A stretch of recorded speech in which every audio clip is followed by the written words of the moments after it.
Լսեցին գեղեցիկ կատարում Ռաֆի Հովանիսյան աննման տարազով հավասի. Muy bien amigos, continuando con el desarrollo del programa, son exactamente las 13 horas 27 minutos. Al principio de esta emisión habíamos dicho que pocos apellidos estaban vinculados al fútbol en Uruguay como el de Sergio Markarián. Vamos a tratar de ser sintéticos y hacer un breve repaso de su trayectoria que es muy pero muy extensa, seremos lo más breve posibles. Dirigió acá en Uruguay Sergio Markarián a Bellavista, a Danubio, a River Uruguayo. En Paraguay dirigió equipos muy grandes como Olimpia de Paraguay, Libertad, Sol de América, Cerro Porteño, otro muy grande de Paraguay. Estuvo dirigiendo en Grecia al Panathinaikos, también de los más grandes de Grecia y de Europa también, al Iraklis, al Ionikos también, y dirigió al Cruz Azul de México, a la Máquina Cementera, un club muy grande de México. Y a nivel selecciones, dirigió 3 selecciones nacionales, como son las de Paraguay, Perú y Grecia. Le damos la bienvenida a Audición Armenia Gómidas a Sergio Markarián. Un placer, Sergio, buenas tardes. El placer es mío, un gusto de saludarlos a ustedes, a toda la audiencia, a toda la armenidad y a las órdenes para lo que pueda servir. Bueno, Sergio, lo convocamos porque hace días nada más finalizó la competencia por excelencia más importante que tiene que ver con el fútbol, que es el Mundial. Argentina se consagró campeón, pero también participó Uruguay con una pronta retirada en la primera ronda. Queríamos saber su opinión acerca de esta situación tan particular que vivió la selección de Uruguay, que había generado tanta expectativa antes de participar en el Mundial. Sí, yo diría una expectativa justificada en función de la calidad de nuestro equipo y bueno, y de las posibilidades que le veíamos de que pudiera avanzar. Ha sido una decepción, eso hay que aceptarlo, y bueno, no hay otra cosa, el Mundial es eso, sino aprovechar la oportunidad de venir rápido, y esta vez no nos pasó a nosotros, así que habrá que prepararse para lo que viene, ¿no? ¿Cómo ve este futuro, Sergio, este futuro que puede tocarle a la selección uruguaya, justamente teniendo en cuenta lo que mencionó recién, las herramientas, los jugadores de prestigio, de categoría con los que cuenta Uruguay? Yo identificaría dos futuros. Un futuro cercano, que es la eliminatoria y el Mundial 2026, con alguna Copa América en el medio, que yo creo que lo razonable es encararlo con la base del plantel que va quedando, aceptando que algunos ya pueden empezar a retirarse, pero lo que queda es de muy buen nivel, o sea, los jugadores que quedan dan para formar una muy buena selección que de alguna manera asegure la participación en el Mundial del 2026 y también en una buena actuación dentro de lo que son las Copas América. Así que ese futuro cercano, diría yo. Y hay un futuro más lejano que es muy importante para Uruguay, que es el Mundial del 30, por lo que significa para la historia del fútbol uruguayo recordar que el primer Mundial se jugó acá y se jugó en 1930, lo ganó Uruguay y comenzó una era muy muy positiva, muy victoriosa para el fútbol uruguayo. Entonces el Mundial del 30, desde mi modesto punto de vista, pasa a ser para mí un gran objetivo, un poco a más largo plazo, pero para lo cual yo diría que hay que empezar a trabajar desde hoy, teniendo como base, pienso yo, el tratar de jugar los 2 Juegos Olímpicos que va a haber entre el día de hoy y el día del Mundial del 30, que son los Juegos Olímpicos del 24 y del 28, que permitirían preparar un equipo en una edad adecuada en el 30, o sea, para que jugadores que en el 30 tengan 27, 28 años, hay que hacer 2 buenas actuaciones en las clasificaciones y eventualmente Juegos Olímpicos que acabo de nombrar. Para mí eso significa un enorme objetivo para el fútbol uruguayo, para lo cual, en mi opinión, hay que empezar a trabajar desde hoy, ¿no? Qué interesante lo de los Juegos Olímpicos. A mucha gente se le escapa porque teóricamente en los Juegos Olímpicos participan jugadores amateurs.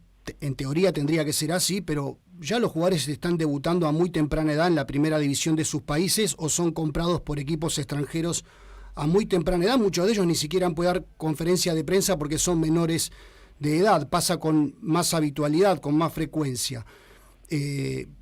Nosotros queríamos preguntarle en relación al campeonato de Argentina, siempre se le exige al técnico o se sugieren técnicos a las federaciones de cada país que tenga rodaje, que tenga experiencia, que cumpla con determinados requisitos. Y el caso de Argentina es un caso muy particular porque Lionel Scaloni, que fue el técnico campeón del mundo, asumió como una especie de interinato de 3 partidos que se extendieron por los resultados que él obtuvo a lo largo del tiempo y que culminaron con la Copa América, la finalísima que se le ganó a Italia en Europa y el campeonato mundial. Y esto como que rompe un poco el mito o el molde de que el técnico tiene que ser experimentado, tiene que ser exjugador, tiene que ser, en fin, tiene que cumplir con un montón de requisitos. ¿Cuál es su visión acerca de esto? También es bastante particular mi visión, ¿no? O sea, no hay fórmulas exactas que aseguren que vas a ganar. No hay ninguna fórmula justa. No hay ni técnico joven que asegure nada, ni técnico experiente que asegure nada. Los procesos son todos muy diferentes. Pero si tenemos que clarificar esto, tenemos que decir muy claramente que se dio en Argentina un proceso que no es la única selección del mundo en el cual se da, y es que el liderazgo lo ejercen los jugadores, ¿no? Argentina tuvo un líder, yo diría casi natural, que es Messi, que fue fundamental en la designación del entrenador y fue fundamental en las victorias que tú has destacado, que son muy importantes para el fútbol argentino y también para el fútbol sudamericano, porque el fútbol sudamericano hacía muchos años que no ganaba un mundial. Así que bienvenido sea, pero las cosas hay que ponerlas en su lugar, ¿verdad? Uh-huh. Tampoco es muy claro de que los procesos largos aseguren algo, porque los tiempos de trabajo son muy limitados y lo que asegura de alguna manera llegar de alguna manera bien es el trabajo, es la calidad del trabajo. Un equipo puede estar bien trabajado y con una calidad de trabajo adecuada en poco tiempo o en mucho tiempo. Hoy los tiempos son escasos y los entrenadores tienen que revisar sus estrategias de entrenamiento que les permita transmitirle a sus jugadores en pocos entrenamientos lo que ellos esperan del juego. Así que si Argentina lo logró, yo creo que es muy, muy importante, es significativo para Argentina y para el fútbol de Sudamérica, y todos lo festejamos. Yo personalmente, si no está Uruguay definiendo, me hago hincha de Argentina, porque viví en la Argentina muchos años y porque me identifico mucho con ellos, ¿no? ¿Qué equipo lo sorprendió en el Mundial? ¿Qué equipo vio, qué selección vio? Dijo, no, la verdad que no esperaba este rendimiento o no imaginó que iba a llegar a esa instancia. ¿Qué equipo lo sorprendió? Para mí la verdadera sorpresa, después uno le va encontrando justificación, es que Marruecos, yo enfrenté a Marruecos a nivel de selecciones, en algunos amistosos que me tocó jugar con Perú en mi etapa del fútbol peruano, y Marruecos no era una fuerza significativa, al contrario, un fútbol relativamente menor, pero ha hecho un gran mundial con jugadores de experiencia, pero que básicamente son jugadores formados en otros países. O sea, de los 25 que conformaban la lista de Marruecos, había 16 nacidos en el exterior. Uh-huh. Y 16 que jugaban en el exterior. O sea, no es que nacieron en el exterior, sino que por temas vinculados a la descendencia y demás que permiten que adoptes la nacionalidad, ellos hicieron un buen trabajo. Hay otros países que lo han hecho también. Venezuela tiene un montón de jugadores nacidos fuera de Venezuela que juegan para su selección. Hay todo un entrevero de nacionalidades con los países africanos y los jugadores que se hacen en Europa, algunos que adoptan la nacionalidad del país en el que viven y otros que adoptan la nacionalidad del país de sus padres. Pues están ocurriendo cosas que hacen a veces que los poderíos de las ligas no sean el mismo poderío de las selecciones, ¿no? O sea, Inglaterra tiene una liga poderosísima, probablemente la mejor del mundo, pero no logra ser una selección que sea capaz de dominar una Copa del Mundo. O sea, Uruguay tiene una liga pobre y sin embargo sus selecciones son selecciones fuertes. Entonces se dan estas circunstancias que tienen que ver con la globalización y que tienen que ver con que la mayoría de los jugadores del más alto nivel juegan en Europa, ¿no? Y pasa un poco lo mismo con Italia, que tiene una liga poderosísima, pero sin embargo ni siquiera clasificó al Mundial. Sí, bueno, ahí ya hay otros problemas. Son los mismos problemas para mí que le pegan en Europa, le pegan a Italia y a Alemania, ¿no? Son los efectos de la globalización y de la pérdida de identidad que la globalización de alguna manera, digamos, favorece. Hay muchos países de América que han cambiado sus estilos, Uruguay entre ellos, ¿no? Uh-huh. En Uruguay, hasta hace 15 años atrás, jugábamos de una sola manera, éramos muy verticales, el pase largo estaba siempre presente, apostábamos a la profundidad, apostábamos a defensa de zonas fuertes y salidas rápidas. Y hoy la preferencia del público, de la prensa, de los entrenadores, de los jugadores, es por otro estilo, por otra manera de jugar, que la han impuesto básicamente los españoles, uh-huh, y que ha entrado en todos los países del mundo, incluso en Armenia. Entonces, lo que está pasando como efecto de globalización, para mí, mal efecto de la globalización, es que Italia ha dejado de ser Italia, que Alemania ha dejado de ser Alemania, y hace tiempo que no ganan nada, porque han cambiado básicamente su estilo. Sergio, le preguntamos, ¿VAR sí, VAR no? Para mí VAR sí, pero con controles muy severos sobre quienes se equivocan. Qué polémico esto del VAR, ¿no, Sergio, en el Mundial? A ver, vamos a ser analíticos. El fútbol estuvo toda la vida lleno de injusticias. Sabemos que hay mundiales que se definieron con injusticias. Uh-huh. Y el VAR lo que quiso fue resolver eso.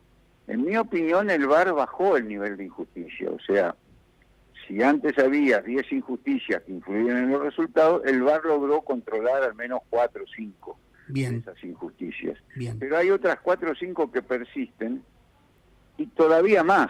El VAR a veces actúa como un complicador más de la situación, porque cuando vos esperás que el VAR participe, el VAR no participa. Y ahí pasamos a analizar quiénes son los que se responsabilizan del VAR, quiénes son los que los controlan, qué sanciones tienen cuando no actúan debidamente, y entonces ahí es donde se complica la cosa, porque pasa lo mismo que pasa con cualquier arbitraje.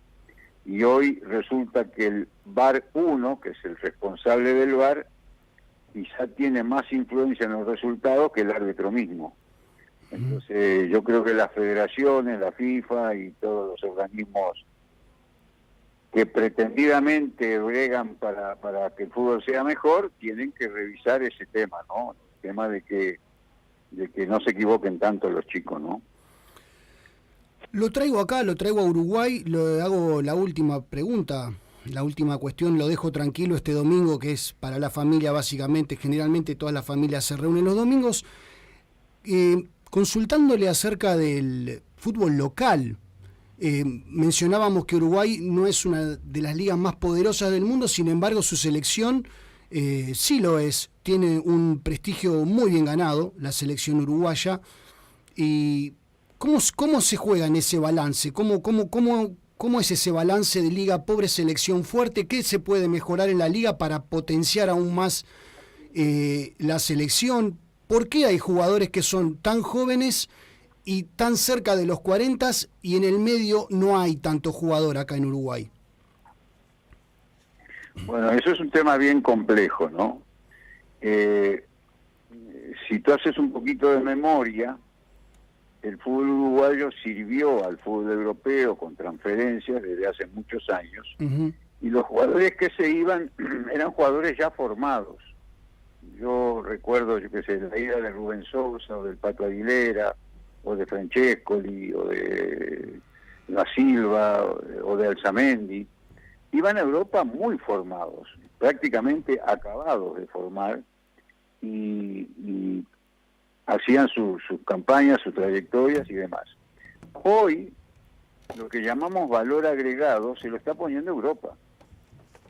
Hoy se van jugadores sin terminar de formar, y te pongo los casos de Valverde, de Bentancur, de una cantidad enorme, casi todos los que actualmente juegan en la selección, que se fueron sin completar su formación, y completan su formación en Europa, para bien, por supuesto, porque la modalidad de entrenamiento, las características de los clubes, los técnicos, los profesores, la gente que se ocupa de la alimentación, la gente que se ocupa del tema psicológico, están en mejores condiciones, tienen otros recursos, y entonces lo que para cualquier producto primario en América, por ejemplo, no sé, el trigo, la celulosa, el valor agregado se lo dan en otros países. Bueno, en el fútbol está ocurriendo. El valor agregado se lo están dando en Europa, y eso hace que nuestros jugadores sean brillantes, pero la liga local sigue siendo de alguna manera bastante pobre, ¿no? Una explicación muy gráfica y muy concreta de qué es lo que está sucediendo, por ejemplo, en la Liga Uruguaya. Sergio, la verdad que le queremos agradecer muchísimo este contacto, su generosidad, siempre tan predispuesto para con nosotros, y le deseamos que termine muy bien este domingo, y siempre que el fútbol nos una, este deporte que considero, por lo menos yo en forma particular, tan noble y tan incierto, que cualquiera le puede ganar a cualquiera, y es uno de los deportes más atrayentes, si no el más atrayente, del globo terráqueo. Sí, estamos de acuerdo. El tema es que podamos hacer del fútbol un medio más para una mejor educación, un medio más para que la formación del carácter de los futbolistas sea la más adecuada, un medio más para que los chicos estudien, un medio más para que la violencia decrezca y no sea grande, un medio más para asumir responsabilidades de carácter social. Así que hay mucho trabajo por delante, el fútbol te da enormes posibilidades y hay que tratar de aprovecharlas. Charló con nosotros Sergio Marcarián. A él le vamos a dedicar el siguiente tema musical por nuestro agradecimiento. Muchas gracias, Sergio.